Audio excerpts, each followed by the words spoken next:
자, 오늘 주신 하나님의 말씀은 민수기 27장 12절로 23절에 있는 말씀입니다. 네, 사이렌까지 울리고요. 네. 민수기 27장 12절로 23절에 있는 말씀 우리 다 함께 봉독하도록 하겠습니다. 여호와께서 모세에게 이르시되 너는 이 아바림 산에 올라가서 내가 이스라엘 자손에게 준 땅을 바라보라. 본 후에는 내 형 아론이 돌아간 것 같이 너도 조상에게로 돌아가리니 이는 신 광야에서 회중이 분쟁할 때에 너희가 내 명령을 거역하고 그 물가에서 내 거룩함을 그들의 목전에 나타내지 아니하였음이니라. 이 물은 신 광야 가데스의 무리바 문이니라. 모세가 여호와께 여쭤봐 이르되 여호와 모든 육체의 생명의 하나님이시여 원하건대 한 사람을 이 회중 위에 세워서 그로 그들 앞에 출입하며 그들을 인도하여 출입하게 하사 여호와의 회중이 목자 없는 양과 같이 되지 않게 하옵소서.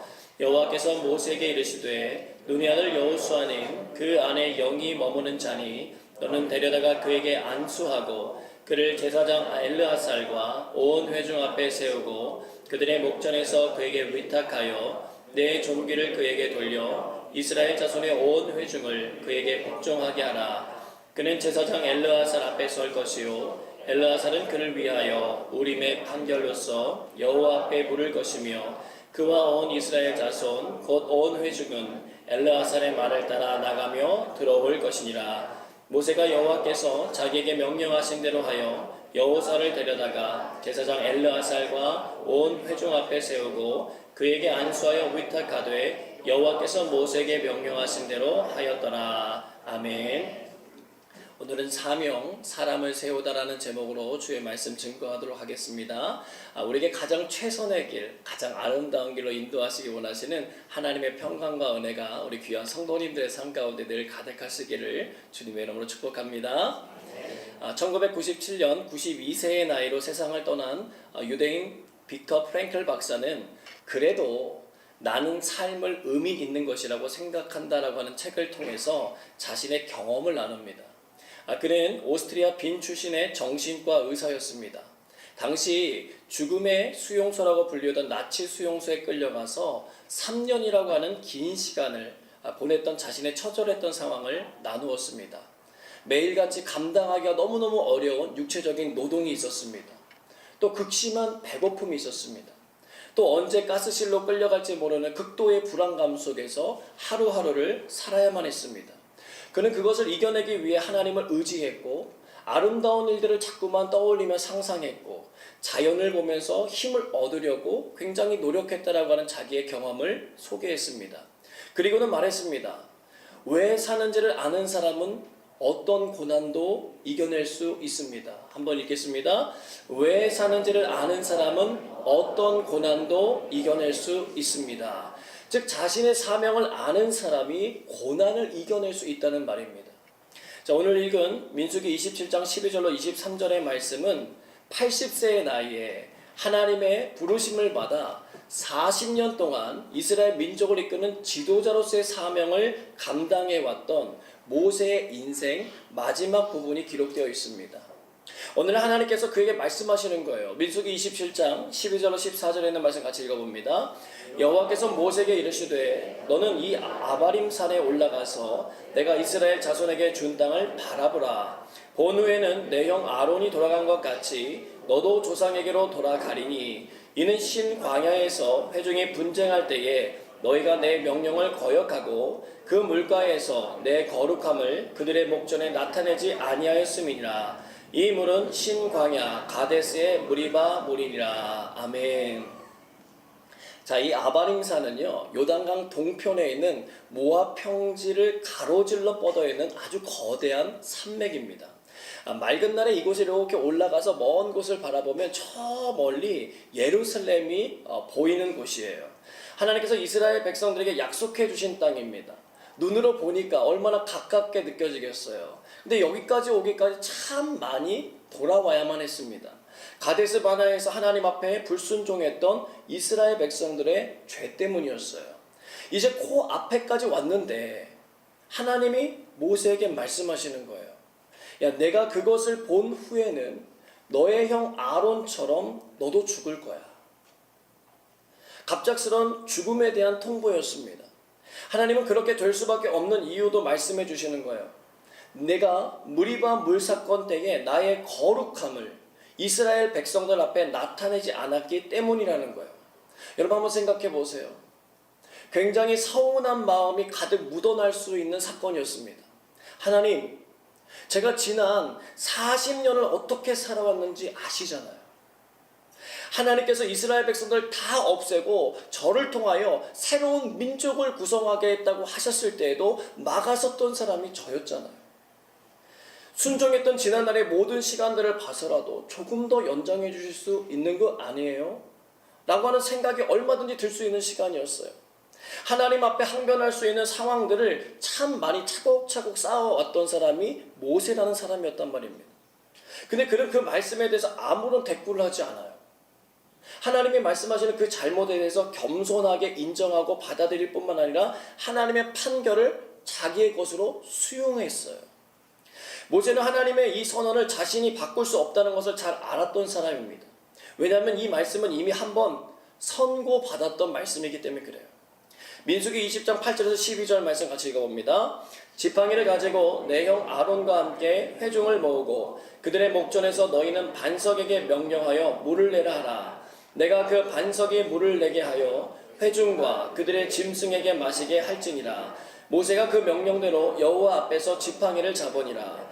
모세와 아론이 회중을 그 반석 앞에 모으고 모세가 그들에게 이르되 반역한 너희여 들으라. 우리가 너희를 위하여 이 반석에서 물을 내려 하고 모세가 그의 손을 들어 그의 지팡이로 반석을 2번 치니 물이 많이 솟아 나오므로 회중과 그들의 짐승이 마시니라. 여호와께서 모세와 아론에게 이르시되 너희가 나를 믿지 아니하고 이스라엘 자손의 목전에서 내 거룩함을 나타내지 아니한 고로 너희는 이 회중을 내가 그들에게 준 땅으로 인도하여 드리지 못하리라 하시니라. 아멘. 지난번에 우리가 살펴본 대로 반석에게 그냥 말로 명하기만 하면 되는데 모세는 그의 지팡이로 반석을 2번이나 내려쳤어요. 자신의 분노를 표현하면서 하나님의 은혜가 드러나게 하지 않고 누구의 의를 드러냈어요? 자기 자신의 의를 드러냈다는 거예요. 자, 그런데 우리들의 삶에도 모세와 같은 상황이 얼마든지 일어날 수 있어요. 자, 오늘은 특별히 어버이 주일로 우리가 드리고 있습니다. 여러분, 부모가 된다는 것은 자녀가 있다는 말이에요. 많은 분들이 겸손한 표현으로 이런 말씀을 많이 하세요. 제가 자녀를 낳았는데요, 자녀가 알아서 잘 크더라고요. 자, 여러분 어떻게 동의하십니까? 네, 웃어서 넘길 수밖에 없는 말이죠. 대부분의 많은 분들이 그렇게 얘기하시지만 여러분, 양육의 과정 만만치 않습니다. 손이 정말 많이 가고 신경 써야 될 일이 굉장히 많아요. 여러분, 태어난 지 오래되지 않은 아이들을 떠올려 보십시오. 볼 때는 좋지만 시도 때도 없이 먹을 것 달라고 울며 보챕니다. 똥기저귀를 갈아주고 닦아줘야 돼요. 조금 커보세요. 손에 쥐는 거는요, 무엇이든지 이게 좋은지 나쁜지 모르고 어떻게 해요? 다 먹으려고 합니다. 종이 찢고 구기는 것은 1도 아니잖아요. 넘어지고 부딪히고 올라가지 말라고 하는데 꼭 높은 곳에 올라가고 위험한 곳을 향해서 달려나가는 아이들, 내 거라고 우기고 또 남의 것을 가져와 갖고 자기 거라고 하면서 우겨대는 그 아이들의 모습을 우리가 마주해야 된다는 거예요. 또 그뿐이에요. 이건 뭐야, 저건 뭐야, 저건 뭐야, 계속 끊임없이 물어대는 이 아이들 때문에 정신이 하나도 없어요. 그런 과정들을 거치며 부모에게는 인내라는 열매가 생겨나기도 하고 화병이라고 하는 열매가 탄생하기도 합니다. 여러분은 어느 쪽이세요? 인내 열매가 쌓이고 계십니까? 아니면 화병이 생기고 계십니까? 빌 쇼크라고 하는 사람이 기도와 인격 성숙이라는 책을 통해서 다음과 같이 권면했어요. 만일 여러분의 자녀들이 여러분을 짜증나게 한다면 정말 자녀들 때문인지 아니면 여러분을 귀찮게 하지 말았으면 하는 여러분의 불합리한 소원 때문인지를 점검해 보시길 바랍니다. 계기와 원인의 차이를 이해하셔야 합니다. 자녀들의 행동은 분명 당신을 화나게 한 계기일 수 있습니다. 자녀들이 거기 없었다면 당신은 화가 나지 않았을 것이기 때문에 그렇습니다. 그렇지만 당신을 화나게 만든 진짜 원인은 당신의 마음속에 있습니다. 어린이들을 못마땅해 하는 사고방식입니다. 우리는요, 흔히 시험 때문에 불안해, 그 사람은 나를 짜증나게 만들어 라고 말합니다. 그런데 사실 우리를 불안하게 하고 짜증나게 하는 진정한 원인은 시험이나 사람이 아닙니다. 이들에 대한 당신의 사고방식 때문입니다. 즉 부당하게 화를 내지 않으려면 다른 사람이 변해야 되는 것이 아니라 여러분, 우리가 변해야 합니다.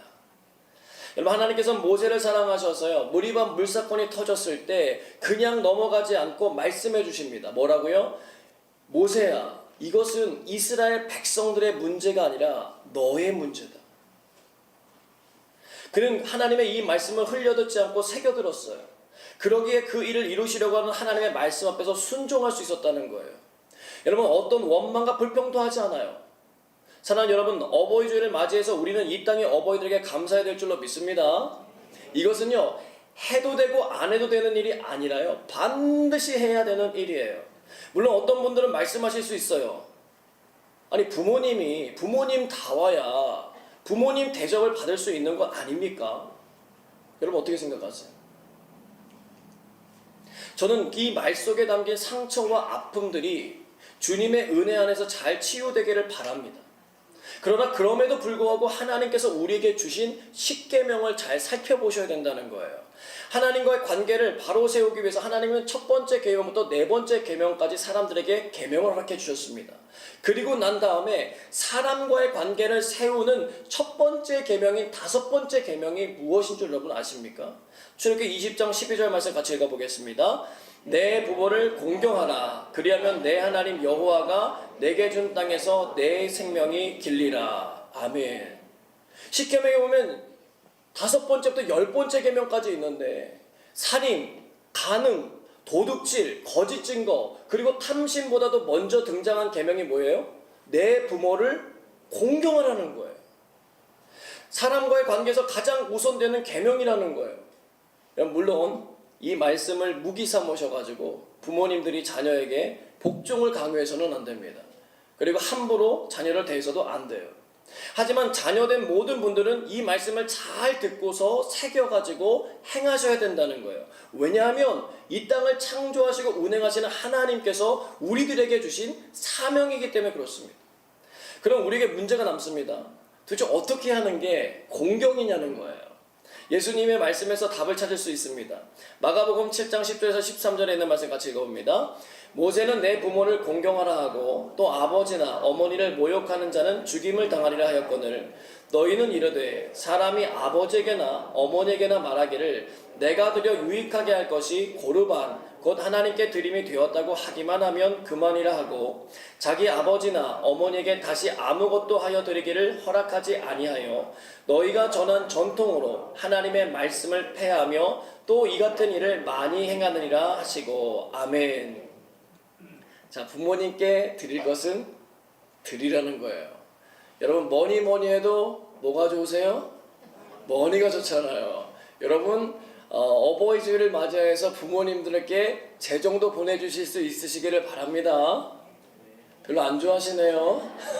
여러분, 다 보내셔야만 하는 입장이신가 봐요. 여러분, 하나님께 드렸다는 핑계로 부모님에 대해서 감당해야 될 책임을 다하지 않는 것은 올바른 행동이 아님을 예수님이 직접 말씀해 주신 거예요.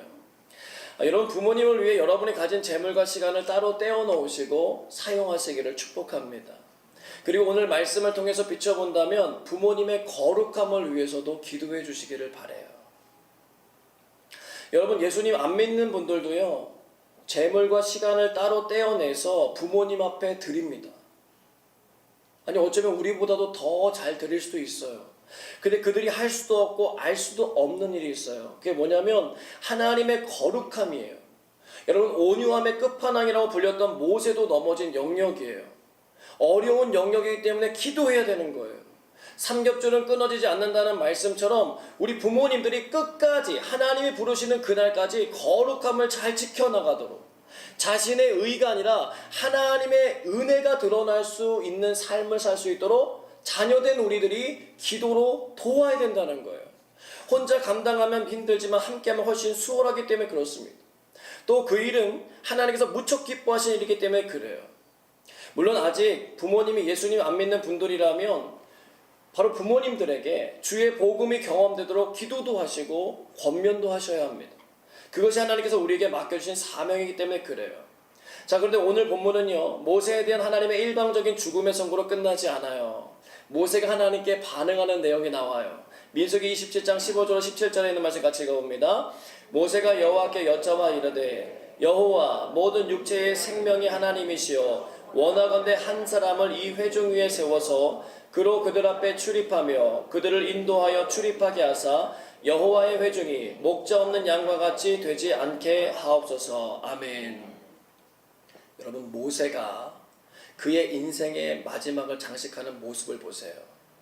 믿음의 다음 세대인 이스라엘 백성들을 위하여 하나님께 기도합니다. 한 사람을 세워주세요. 여호와의 회중이 목자 없는 양과 같이 되지 않게 해주세요.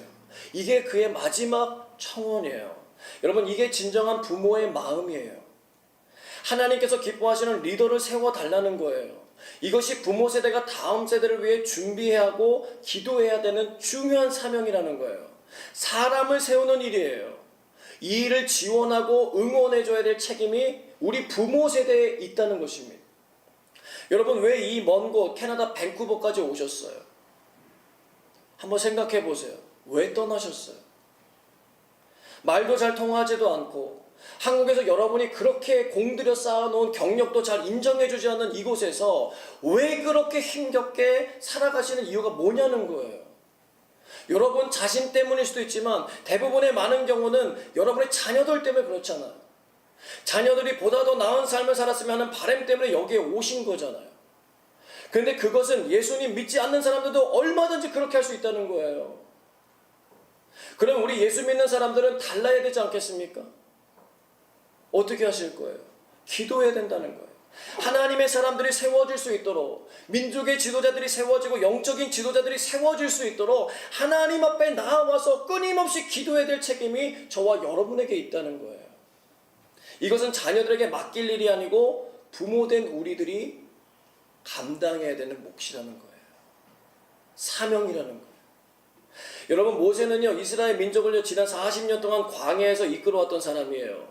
1000부장, 100부장, 50부장, 10부장을 세워가지고 이 모든 이스라엘 백성들을 이끄는, 조직을 이끄는 법을 알고 사람을 세우는 법을 아는 사람이었어요. 얼마든지 하나님 앞에 나가서 하나님, 제가 보기에요 차기 리더로 여호수아가 좋은 것 같은데 하나님 생각은 어떠십니까? 라고 얼마든지 질문할 수 있는 사람이었어요.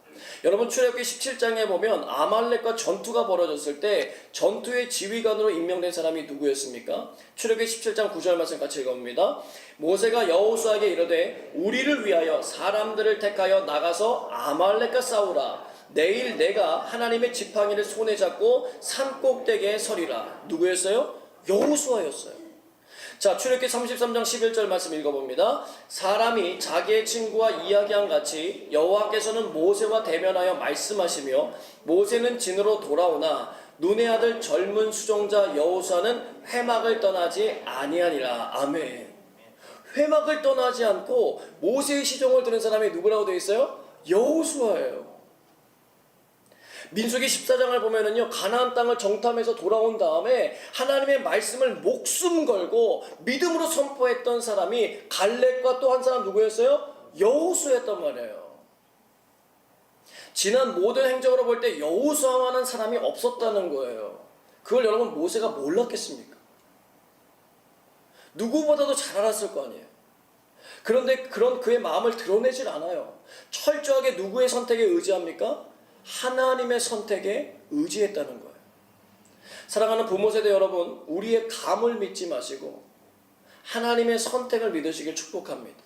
설령 우리 마음에 세우고 싶은 사람이 있다고 할지라도 그것이 정말 하나님께서 기뻐하시는 일인지를 기도하면서 기다릴 수 있는 마음이 필요하다는 거예요.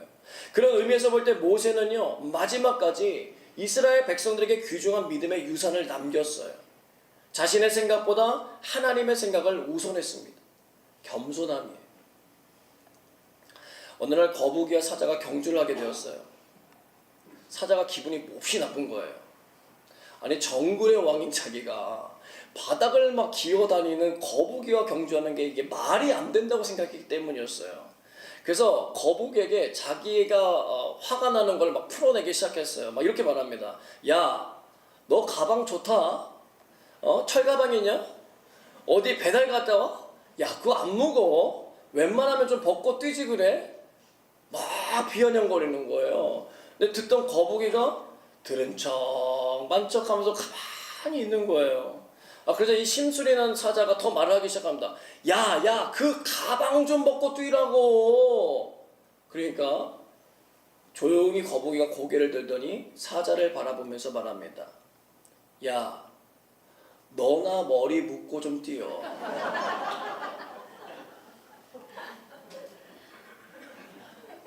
여러분, 우리들이 대단해 보이지만 다 아킬레스건이 있어요. 단지 깨닫지 못할 뿐이에요. 나이가 들어가고 신앙의 연수가 높아질수록 여러분 하나님의 위대하심을 더 깊이 알아가시길 축복합니다. 그리고 우리 자신의 약함을 더 깊이 알게 되시기도 축복해요. 결국 그 일들을 통해서 알게 되는 게 있어요. 그럼에도 불구하고 우리를 사랑하시는 하나님의 놀라운 은혜예요. 모세는 인생의 마지막 순간 그걸 알았어요.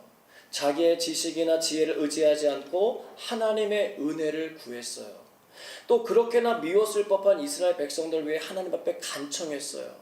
상황과 조건만 맞으면 끊임없이 죄와 짝하여 하나님을 반역하는 이스라엘 백성들을 위해 하나님 앞에 기도했어요.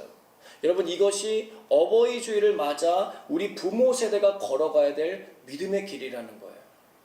마틴 루터 킹의 유명한 문장이 있죠. 나에게는 꿈이 있습니다. I have a dream.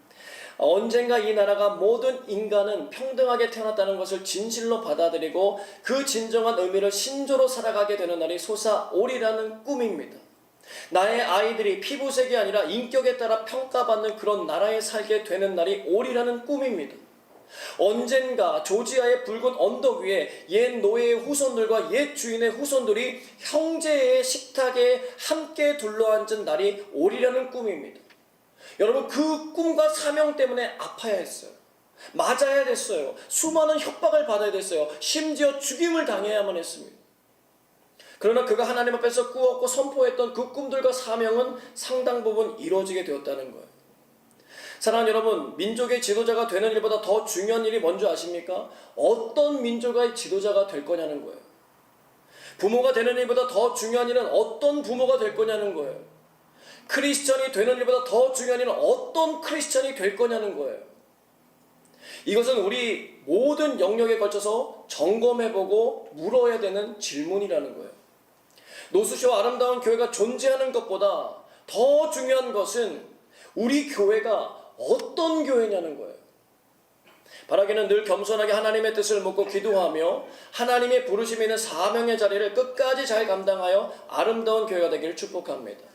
여러분, 아름다움은 본래의 자리에 있어야 될 것이 자기 자리를 찾을 때 나타나는 거예요. 새는 하늘을 날 때 아름답고요. 물고기는 물에서 막 유영할 때 아름다운 거예요. 여러분, 배는요, 박물관에 있을 때 아름다운 게 아니라 거친 파도를 넘어서 이렇게 항해할 때 아름다운 거예요. 마찬가지로 사람도 각자의 역할이 주어져 있잖아요. 회사에서 일해야 될 때는 뭐 해야 돼요? 뭐 해야 아름다울까요? 하기 싫으셔도 얘기하셔야죠. 일해야 하는 게 아름다운 거예요. 학생들이 학교에 가서 공부해야 될 때는 뭐 해야 아름다워요? 공부를 해야 아름다운 거예요. 쉴 때는 뭐 해야 아름다워요? 쉬어야 아름답고, 놀 때는 뭐 해야 돼요? 놀아야 아름다운 거예요.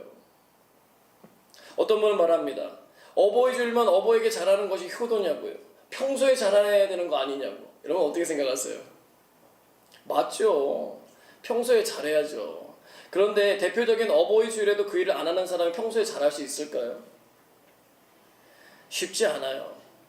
여러분, 우리의 어버이들이 영원히 계시는 것 아니에요. 우리의 부모님들이 소천하신 분들은 이 말의 의미를 깊이 공감하실 거예요. 여러분, 이스라엘 백성들에게 모세는요, 어떤 사람이었냐면 그들과 영원히 함께할 줄 알았던 사람이에요. 영원히. 그러나 때가 되니까 하나님께서 어떻게 해요? 불러가셨다는 거예요. 여러분, 시간 앞에 장사가 없습니다. 죽음은 시간의 차이가 있기 때문이지 누구에게나 공평하게 찾아오는 일이라는 거예요. 여러분, 돈과 권력이 많다고 피해갈 수 없는 일이에요. 여러분, 오늘 할 수 있는 일을 내일로 미루지 마세요. 내일은 우리의 시간이 아니기 때문입니다. 또 한 가지 여러분 어떤 죽음을 맞이하시겠습니까? 바라기는 모세가 보여준 인생의 아름다운 마무리가 우리의 모습이 되길 소망합니다. 하나님의 뜻을 받아들이고 자신의 죽음을 맞이하는 태도예요. 믿음의 다음 세대를 위해 겸손하게 기도하면서 영적인 리더를 세우기 위해서 집중하는 모습이에요. 우리가 끝까지 감당해야 될 사명의 길이라는 거예요. 하나님께서 기뻐하시는 사람을 세우는 일이에요. 여러분 그 일을 위해 남겨진 우리의 시간을 잘 사용하는 믿음의 사람들 되시길 주님의 이름으로 축복합니다. 함께 기도하겠습니다.